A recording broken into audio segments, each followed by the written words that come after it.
part one of Building England. We explored the development of the English building, from its monastic roots through Norman conquest, Gothic styles, right up to its Tudor and Protestant outlook. That was until it embraced the Renaissance and the commendations of one scholar in particular. The Renaissance inspired a Venetian architect called Andrea Palladio, who in 1614 wrote 4 seminal books on architecture. Palladio championed the ancient civilizations of Greece and Rome, and his books were a tribute to their buildings. In the 17th century, these books inspired England's own architectural landscape.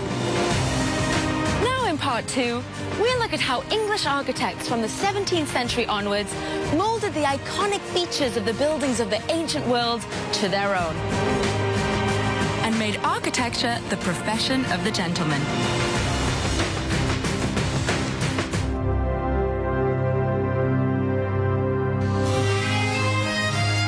The English building of the 18th century is characterized by its uniform appearance, like the Georgian terrace and the picturesque country house one imagines framing a Jane Austen novel.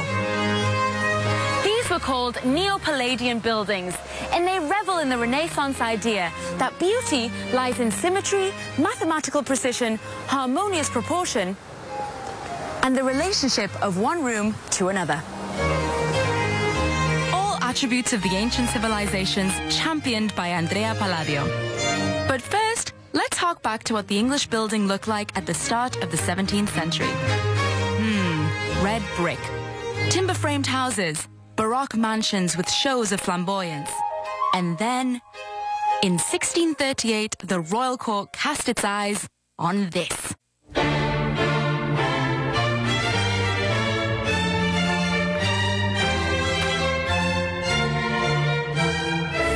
What on earth is that? A giant block of stone? Or is it a doll's house? Or is it a cube with 2 stories? A loggia with a balcony? A rusticated base? But where are the wings of the house? And where's all that beautiful Baroque decoration? It's tidy and compact, very orderly and very geometric. It's simple and classical. The windows are aligned in perfect harmony. Everything is in proportion. I've entered a dream, an Andrea Palladio dream, and one in which England doesn't wake for another 200 years.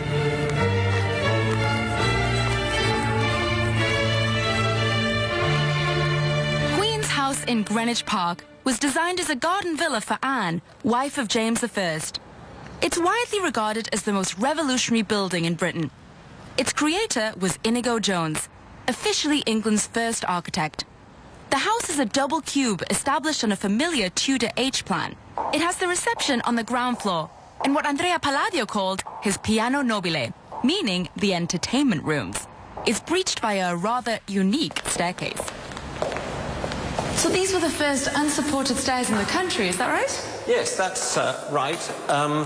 You see a lot of them in Italy, but here it's the first one that was built. The staircase is cantilevered off the wall, a new innovation added to the English building by 1616. Cantilevered staircase, we know it's part of the original conception because the stairs have to be built into the wall as the wall goes up. And the way they work is by compression. Each of the stone treads is very carefully cut, very carefully measured, and it locks into the one below. And so the weight actually gives it its strength. It works that way. Right. Very fine original iron stair rail. It's called the tulip stairs because of this decoration in it. And I can see there's 2 half landings, one here and one here. Yes, that's right. You can just imagine if you were wearing a heavy silk gown and going up these stairs, yes, then a good idea to be able to have a point, you know, to rest. And then there was an exit point up onto the roof through a small cupola which allowed the ladies or anybody to get onto the roof to see the view of ships and pleasant fields and greenery and everything. Yes, quite. Scenery's changed a little since then. Queen's House was too radical for some, a blot on the Greenwich landscape, meaning once experienced, quickly forgotten. And then something terrible happened.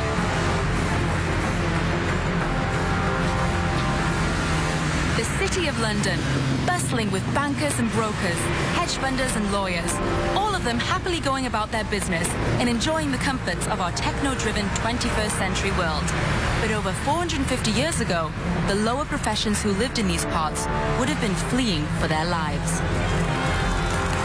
In 1666, a great fire consumed a third of the city. It started at a bakery in Pudding Lane, where the monument stands as a commemoration to the blaze. The Great Fire razed a third of the city and some 87 churches to the ground, including St. Paul's Cathedral. This disaster was to have a profound effect on the fate of the English building.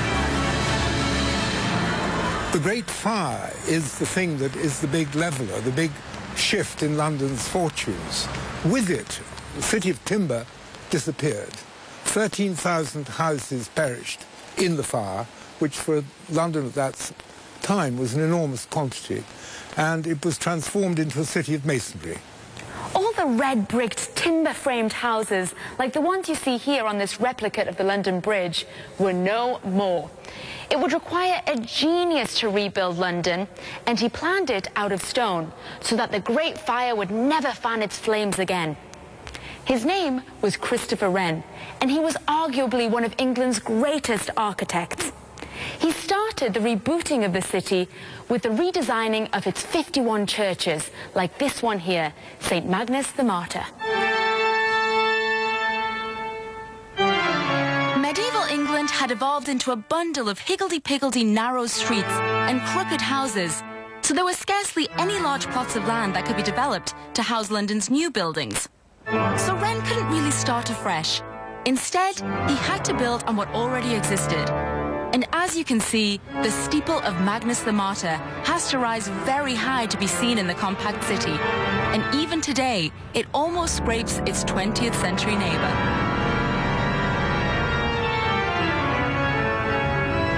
Wren wrestled with this idea of space, and he used Palladio as his model to create it.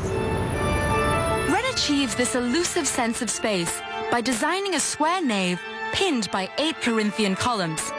He then readdresses the functions of worship. The altar is not the heart of the church anymore. It is the pulpit, and Wren relocates it away from the walls so that it's free of encumbrance and hangs in a suspended space. The sun upon which the planets circulate. There's something about the symmetrical plan which feels very spacious, very calming.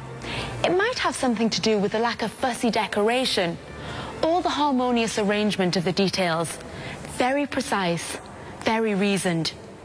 It's easy to forget the squalor of the 17th century streets outside. Christopher Wren was a man of science and a key figure in the setting up of the Royal Society in 1661. And his knowledge of the mathematical sciences was indispensable when he came to design some of the finest classical buildings on this planet. The most famous of which was a Palladian citadel, St. Paul's Cathedral, which was rebuilt after the Great Fire razed the original church to the ground. The rebuilt St. Paul's is much inspired by Michelangelo's Vatican masterpiece, St. Peter's in Rome. It's a crucifix layout, capped with a dome and lantern, all resting on a colonnaded drum, and it's flagged by decorated towers built in the Italian Baroque style. But Wren's intended legacy after the Great Fire wasn't St. Paul's Cathedral, but the recreation of a London built along classical lines, of straight streets radiating from public squares. But alas, it was not to be. For London, unlike other European cities, is controlled by the 75 Crown estates, descendants of knights and nobles, rewarded in battle, with gifts of land signed off in eternity by English kings and queens. These Crown estates control London's pattern of ownership, and they have determined the eclectic layout of the city we know today. The great estates are a wonderful democratic device. And when people arrive in London, they say, oh, isn't it cute? You have all these disjunctions, these collisions, these oddities. And that doesn't come from the picturesque. It comes from patterns of ownership. And where somebody owns a piece of land is the limit of the speculative development.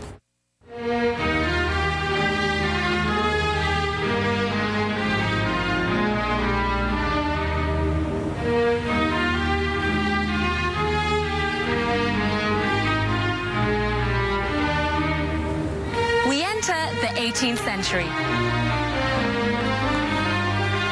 Inigo Jones and Christopher Wren have made Palladio the godfather of the English building. The architect is born, and he has so much confidence, he produces the English Architectural Bible, the Vitruvius Britannicus, in 1715. The author is Colin Campbell, and he teams with Richard Boyle, the 3rd Earl of Burlington, to build Burlington House. Classicism is here to stay, and the Georgians are the greatest exponents of this style.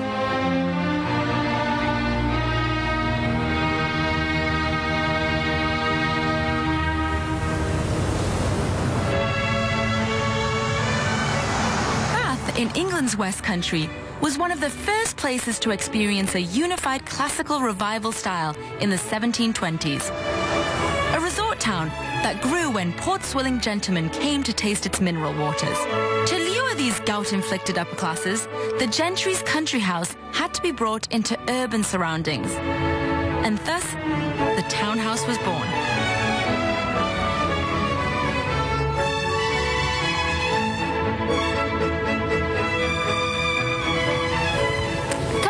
Let's have a nose inside and see what's become of the gentry's home.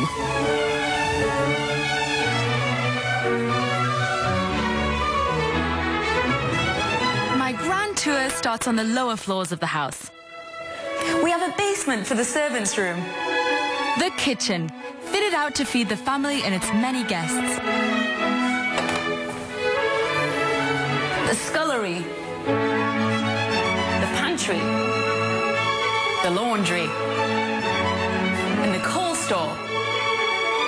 All the functions reserved for the servants of the house are kept in the basement and at the back of the house. Remember, out of sight, out of mind. And look here, the vaulting. 2 barrel vaults taking the entire load of the house to the floor. The mason has learnt his craft in 18th century England. It's no longer Kentwell, and it's no longer York Minster.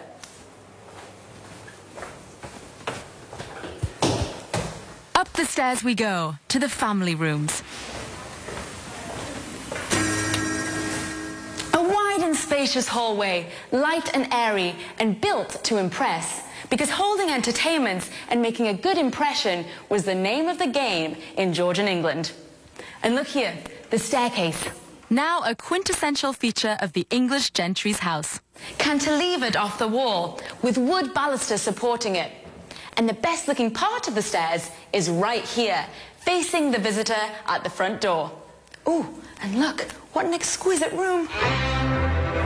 The dining room, located on the ground floor, with nice views out to the country. The parlour. The breakfast room.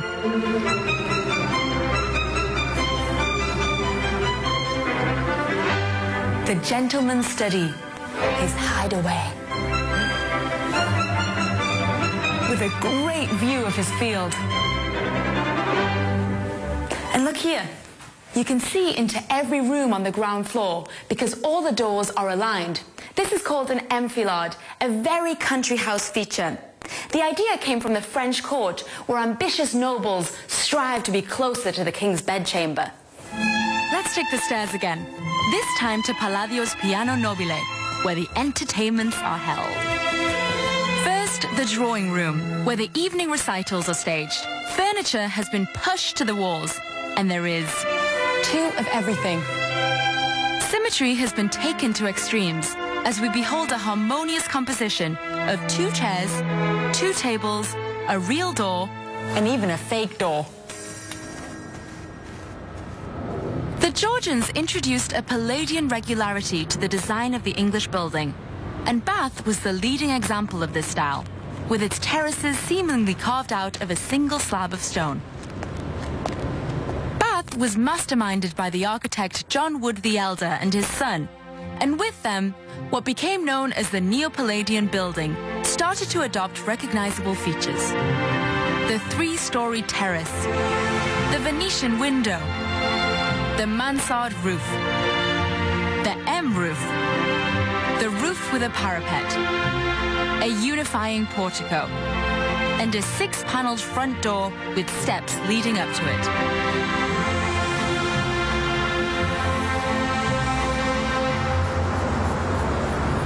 Another Georgian development was the public square. The square had its roots in Christopher Wren's replanning of London after the Great Fire, although it was an idea first mooted by Inigo Jones in Covent Garden 30 years earlier. And yet, the public square as a feature of the English building landscape really found its natural home in gentrified Bath. The sort of purpose of these squares was very much about seeing and being seen. So from your drawing room window, you could look out and see who was walking around the square.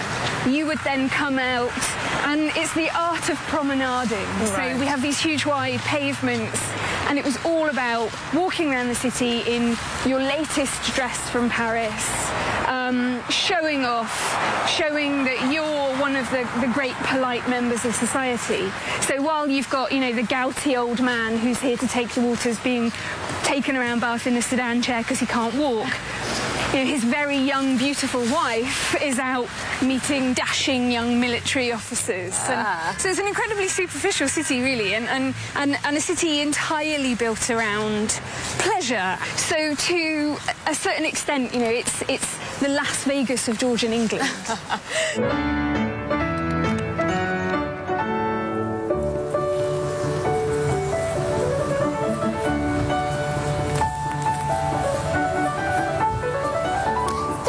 The next evolution of John Wood's rational town planning. It's called the circus. And as its name suggests, it's pure theatre. There was no roundabout, no trees or green. In fact, it was actually paved. Paved because it was a stage where fashionable ladies and gents would parade themselves around in the hope of being seen and noticed. Bath just loves keeping up with appearances, and the same can be said about this terraced house behind me. Which meant that the servants could not be seen. And so we have a set of stairs here leading down to a little courtyard called the area. This is where deliveries were made and services exchanged. Get the worker out of sight and out of mind, while the ladies and gents of high society prance about like a public display. Wood's next development came 30 years after his original square. From square to circle, he then built this elongated ellipse of classical facades. And whereas the circus had no nature, this is all nature. The gentry's country seat is now properly yanked into the town, and this moving of address is almost revolutionary as it starts the Englishman's obsession with what was later called his garden. Fresh air, sheep grazing, which, from your drawing room window, looks out onto this beautiful rural idyll. So, if the gentleman's seat is now the townhouse, what became of his country house? Well, by the late 18th century, the winds of change were blowing across the countryside, affecting all who lived from it and on it. It was a change wrought by the invention of the sea drill and the spinning jenny, and it started a mechanical revolution on the land, which dramatically increased efficiency and crop productivity. With more efficiency in agriculture came more productivity, more crops, which in turn generated more money for the owners of the land. The gentry, of course. Who else? As if they needed more shillings in their pockets, right? And what did they do with this immeasurable new wealth? Well, they turned their country houses into palaces of entertainment.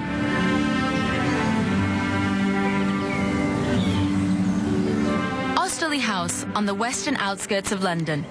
A Tudor manor house magically transformed by the architectural star of the day, the Scotsman Robert Adam in 1761. And for the grand function of the 18th century, entertainment with a capital E. It was commissioned by the wealthy banker Robert Child, and no expense was spared. It's a Kentwell Hall, inspired by a greater knowledge of the world and its buildings. I mean, just look at the humongous Greek portico held up with Ionic pillars fronting the house. A little bizarre, but also monumental. And you're in for a treat if you roll up here for a ball. It's a country house made for Cinderella. If Bath was Las Vegas, then this is Beverly Hills. Let's see what a guest of the not-so-modest Child family would experience upon arrival. Oh, Mr. Wilkins, remember to pick me up 1 minute before midnight. Visitors were expected to totter up the steps, walk between the impressive columns, advance across the courtyard, and enter the hall where the party or the ball awaited them.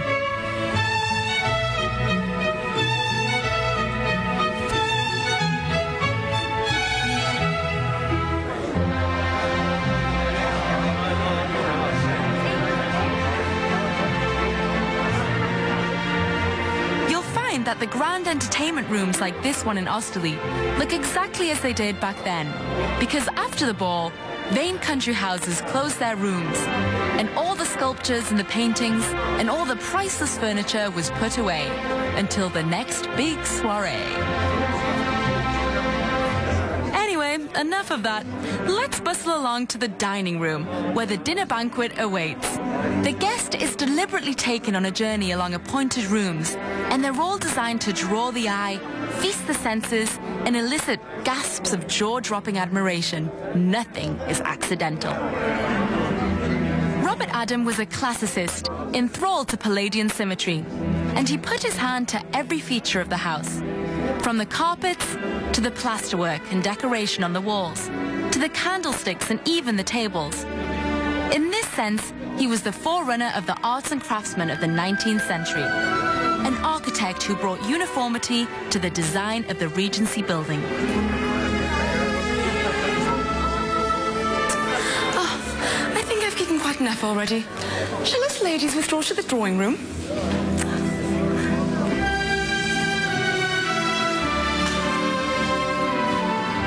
Impress, impress. The ladies would swan through the Elizabethan Long Gallery, chopped up by John Vanbrugh in Castle Howard, if you recall, and now resurrected by Robert Adam, so that Robert Childs can show off his art collection and lovely chinois ornaments to his adoring procession of guests. All roads lead to Rome. That seems to be the quintessential 18th century lesson.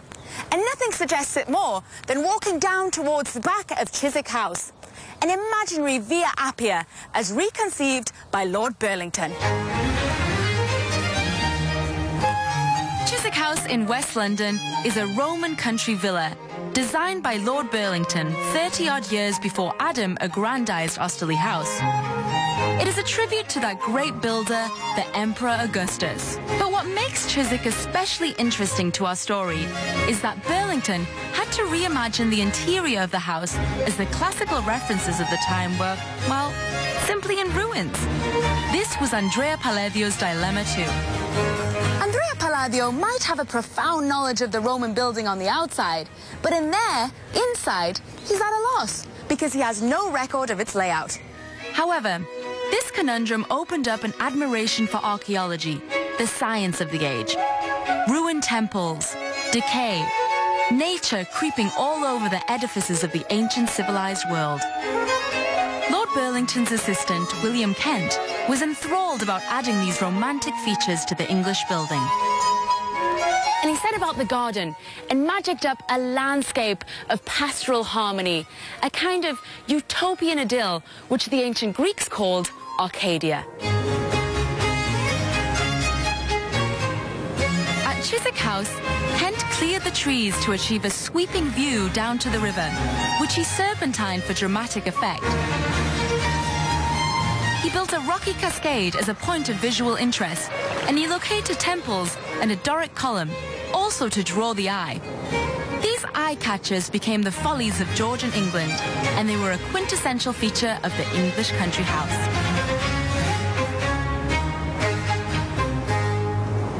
In Arcadia, God is nature, and so Kent thinks, well, why interfere with it?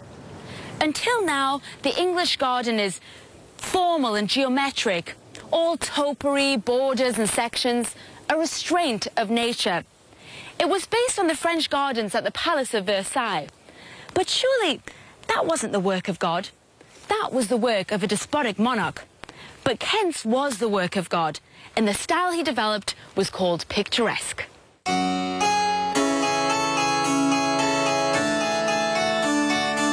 The picturesque became a major feature of the English building landscape at a time when Europe was ruled by absolute monarchs and their penchant for constraining formalism.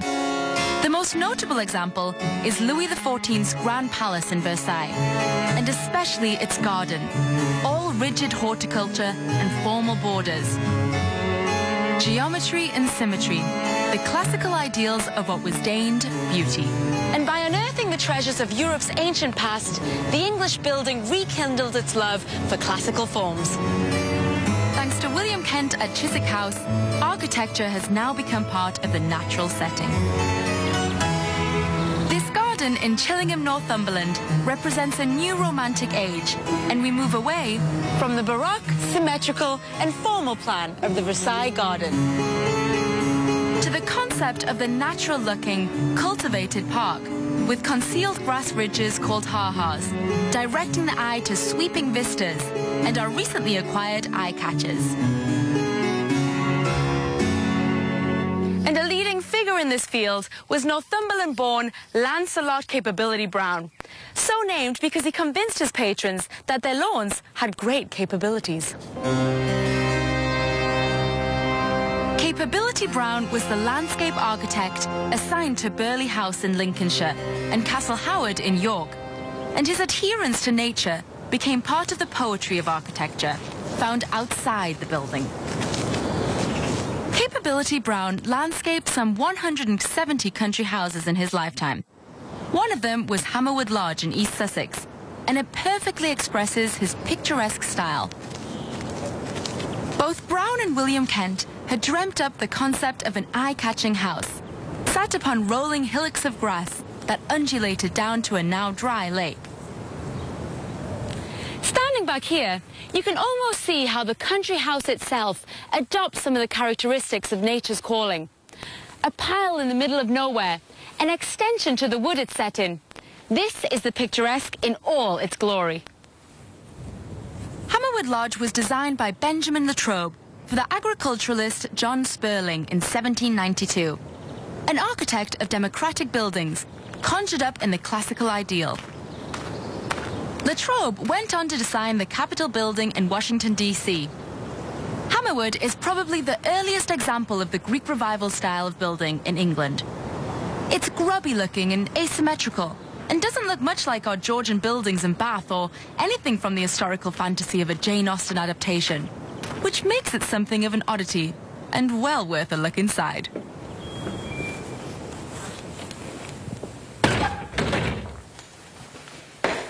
You can imagine the procession of family and guests bustling along the appointed rooms to the dining room. Ooh, nice staircase. The male guests would hunt and shoot in the morning, probably over there, and then retire here for luncheon. The library, the gentleman's study. And here's a curious thing. Whereas in Bath, furniture was pushed against the walls to achieve a Palladian symmetry, in Hammerwood, tables and chairs and the fashionable Grecian couch were all scattered liberally around the room. Living habits were changing, and it seems so was society in the 1790s, at the time Hammerwood was built. The English building was truly evolving by the time the 19th century saw light. So, after 1800 years of architectural evolution, what has the English building acquired? Well, it's achieved its classical Regency character, so loved by the visiting tourist. It has grown a staircase cantilevered off the wall, a hallway to greet its guests, a pitched roof, a panelled front door, and the rumblings of a naturally cultivated Englishman's garden.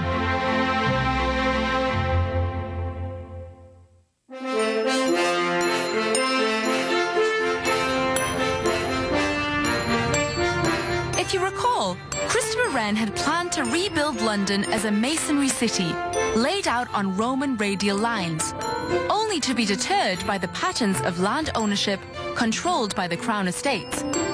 So England couldn't have a rational city plan to rival the one Baron Haussmann designed for Paris in the mid-19th century, with its wide boulevards and straight avenues. But 40 years earlier, a country house architect called John Nash did manage to lay out London's city centre on similar lines. And in doing so, he imposed all the famous landmarks we know today.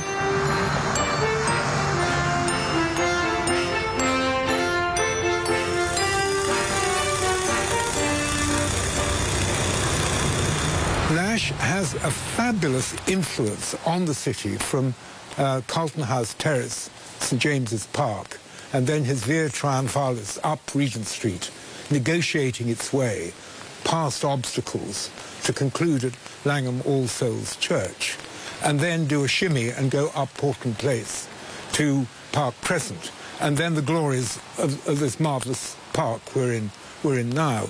And one thing that is not well known about Nash is that Regent Street predates Haussmann, and the French were kind of interested in developments post-Waterloo. I mean, double salt in the wound, you might say, of coming here and seeing the wonders of Regent Street, which then became a blueprint for Haussmann's Paris.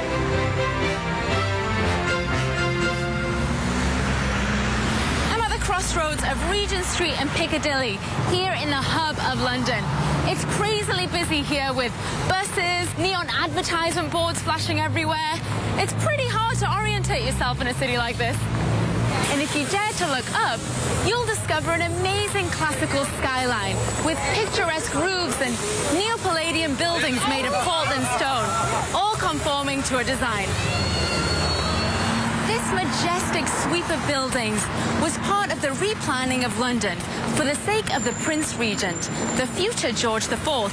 He wanted a grand thoroughfare laid out for him on his way to his private residence, Carlton House. It no longer exists, but Carlton Terrace, where the house once stood, does. And look, you can see some of the fabulous Regency and Victorian buildings, all built in the same uniform vein. And what do we have? We have John Nash's Institute of Directors over there. Over here, we have Decimus Burton's Athenaeum Club. And over there, we have the Reform Club by Charles Barry. And through this gap, we have this wide ceremonial road, a kind of via Appia into central London. Wren's idea was built out of necessity. Nash's seemingly built on a royal whim. Still, it gave London its regal streets. And it starts here in Regent's Park, gentrified neighbour to bohemian Camden Town. These sumptuous villas surrounding Regent's Park marked the start of the Prince Regent's triumphal route into London, and they betray that classical Palladian uniformity we know so well by now. It's a look perfected by the introduction of a new plaster rendering called stucco, the brick of the 18th and 19th centuries. Nash lined Regent's Park with picturesque villas and grand terraces. Remind you of anywhere? Yep, this is John Wood the Elder's bath, brought to the city. The terrace overlooks the garden, which overlooks the park. This is John Wood Square and country seat brought to London. This urban plan was repeated in Brighton, Tunbridge, Cheltenham and Leamington, and it framed England's Regency landscape thereafter. The 19th century is synonymous with the reign of Queen Victoria, when Great Britain ruled the waves and experienced a steam-powered industrial revolution. The revolution introduced to the world the materials of the new Victorian age, wrought iron and cast steel. These metals brought the science of engineering to the structural possibilities of the English building, principally in the realm of transport, with the invention of the railway in 1831. These are the years of the architecture of transport.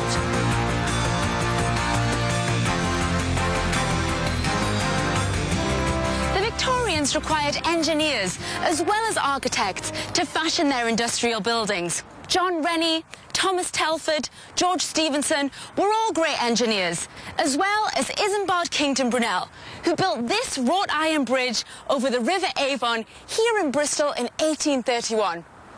It was the tallest and highest bridge in the world at the time of its construction, and it really is breathtaking. Architecture without weight, as the eminent art historian Nicholas Pevsner described it. The suspension bridge was built for the horse and cart to support a maximum load of around 4 tons. Yet today's motor-driven traffic crosses it without any visible signs of stress, a testament to its engineering brilliance. Here's the magic of wrought iron for you. It doesn't corrode. It's more tensile than cast iron. So imagine how the suspension bridge can withstand the wind, the rain, and the climate. 99% of the wrought iron is original. The girders, the bolts. The bridge itself is pulled by 6 hanging chains and supported by 2 limestone towers abutted to the foot of the sandstone floor of the Avon Gorge. This bridge is actually made out of wood, suspended by hangers and chains. The only thing that was added to it was 1.5 inches of asphalt in the early 20th century to help weigh it down. So it should be safe, right? Let's give it a little try. Oh, I feel a little bump here and there. It's a little bit like the earth is moving beneath your feet. Oh, oh, oh, I'm just kidding. It's not that bad. So this tower actually goes down to the valley floor? Effectively, yes. The tower sits on this sandstone abutment, which at this point goes down about 30 metres down to the gorge down below us. It's a really substantial structure, this abutment. It has to carry the weight of the tower and all of the weight of the bridge and the traffic going over it.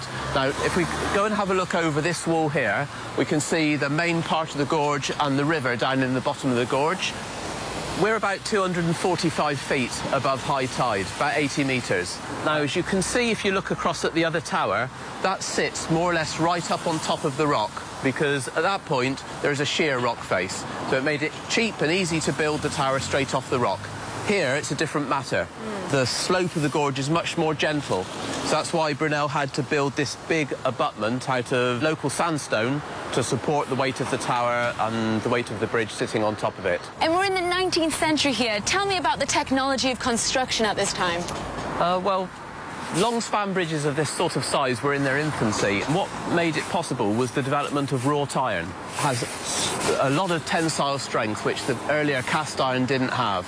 So it enabled, for example, the suspension chains to be developed to carry that sort of tensile strength, which is essential for a long span bridge. So what makes Brunel so brilliant to achieve this, in your opinion? I think his confidence that a span of this sort of size, 200 metres, was achievable. He was completely aware that he would have movement at the top of the towers. The wrought iron chains where they connect to the top of the towers on what is called a saddle, that sits on a bed of rollers, because he knew that the saddle needed to be free to move or cracks would appear in the towers. He understood in detail the properties of the material he was working with, and he was able to work out through his own analysis that a span of 200 metres was achievable and would be sufficiently safe and sufficiently strong, and he's been proved absolutely correct.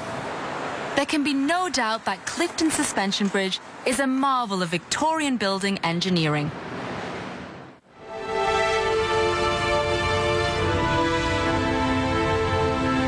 Squalor, overcrowding, poor hygiene, child labour and oppressive hours on the factory floor are the hallmarks of the Industrial Revolution.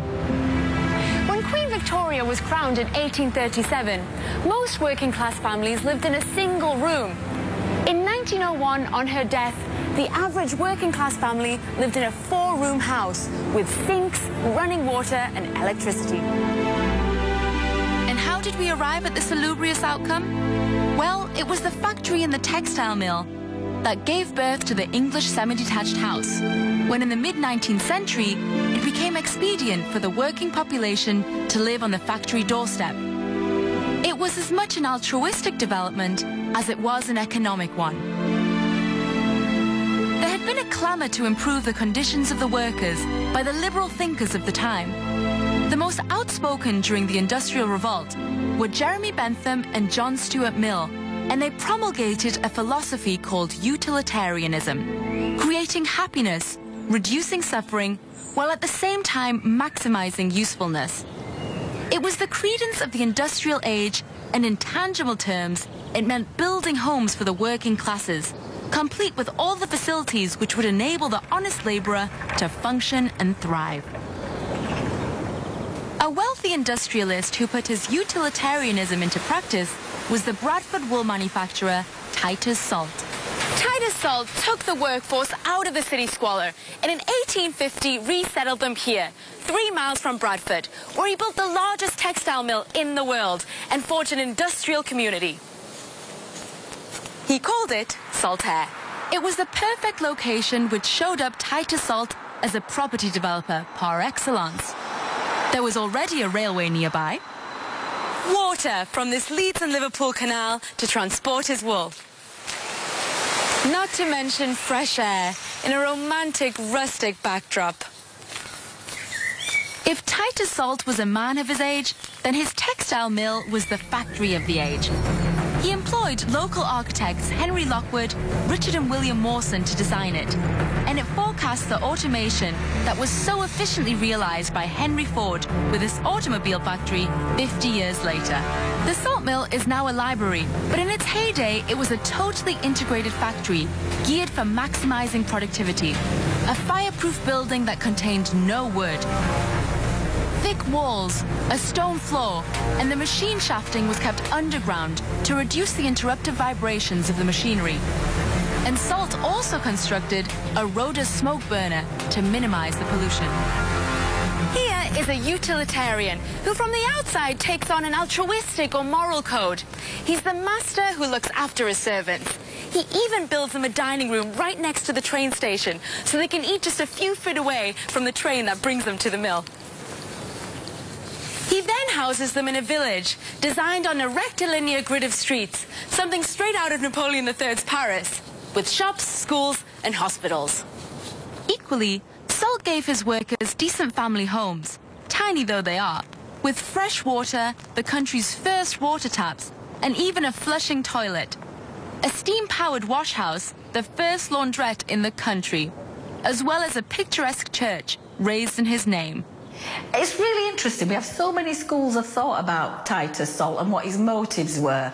I mean, you know, you look at this bust here in the church. I mean, many a person walks in and actually says, well, I walk into a church and I do expect to find a statue of Jesus Christ, the Virgin Mary, a saint or two. And sometimes they do wonder why there's a bust of Titus Salt. The story is that it was the people who raised the money and had the bust made. But I don't know, I can't imagine ordinary workers putting money towards a statue when they were on subsistence wages. Yeah. But that's my opinion, and it's not necessarily everybody else's. But he wasn't nobody's fool. He gave nothing away for free. He made sure that people worked for their money, and in working for money, they made a living, and he certainly made a living as well.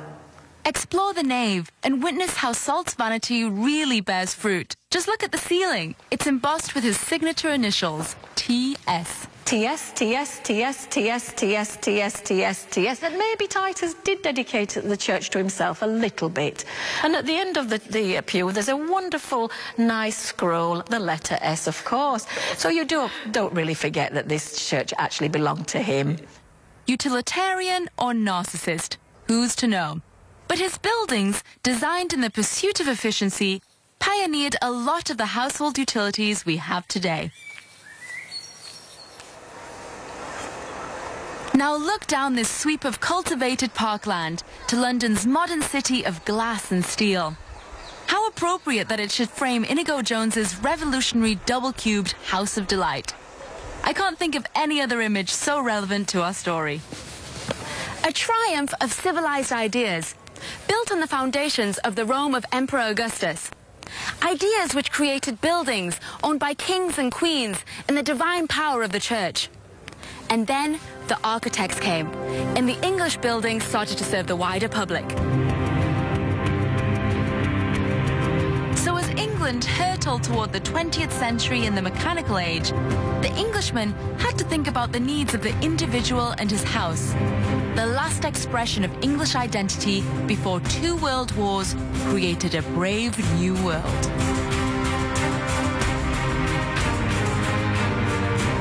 It was a new world, spawned in the reign of Queen Victoria, when Britain truly became great, acquired an empire, and made fortunes judiciously trading with her colonies.